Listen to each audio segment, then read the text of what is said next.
the 1970s, Stanford University conducted a famous psychological experiment. They put a child in a room with a marshmallow and said, "You can eat this now, but if you wait 15 minutes, you can have 2 marshmallows." Most kids ended up eating it immediately. They just couldn't delay gratification. We laugh at the kids, but as adults, we fail this test every single day.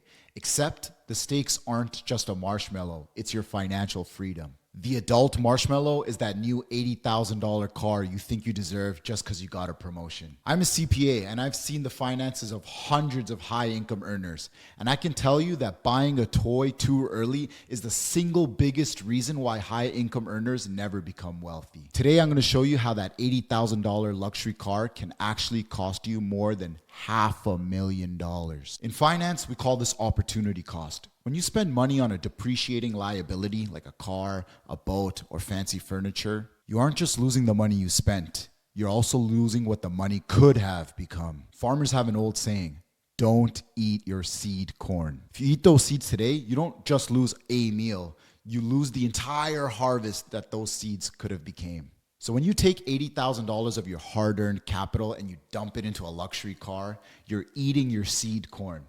Let's look at the actual numbers. Let's look at 2 people. Person A, the spender, who takes $80,000 and buys a BMW. And then you have person B, the investor, who keeps driving the same car they have and invests that $80,000 instead. Person A drives that car off the lot and immediately it depreciates in value. In 5 years, that $80,000 car may be worth $30,000. The money's evaporating. Now, let's look at person B. They invest their $80,000 into a diversified real estate portfolio that conservatively yields them 10% per year. Let's fast forward 20 years. In year 0, their investment is worth $80,000. In year 7, their investment has doubled and is worth $160,000. In year 14, their investment is worth $320,000. And in year 20, their investment has grown and compounded to a whopping $538,000. Look at that number. That car didn't cost you $80,000. It costed you $538,000 of your future retired net worth. Are leather seat warmers really worth $500,000 to you? Because that's the trade that you're making. Now, does this mean you'll never own a nice car and you'll have to drive a Honda Civic until you turn 90? No, that's a scarcity mindset. The wealthy just change the sequence of the purchase. Here's my number 1 rule that I give my investors. Don't buy luxuries, let your assets buy the luxuries. If you want the $80,000 car, don't spend your seed capital. Take that $80,000, invest it in something that gives you a yield, and then use that yield to pay for the luxuries. For example, you can invest in a private apartment building REIT like ours, which gives you access to a portfolio of professionally managed Canadian apartment buildings and yields a 7% annual distribution plus 8% appreciation in the value of your units for a total return of 15%. You can then take that cash flow that's paid to you monthly from your investment and use it to make the lease payment on the car.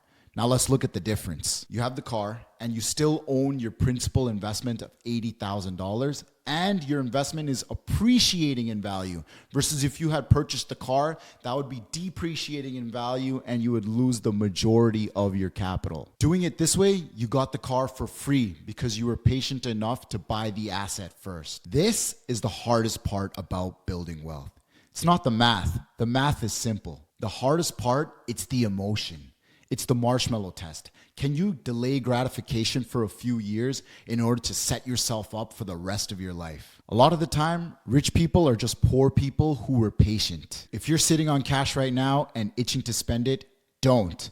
Plant the seeds, wait for the harvest, and set yourself up for the future. I'm PV, CPA, CA, and if you want more strategies on how to think like the 1%, subscribe to my channel. I'll see you guys on the next one.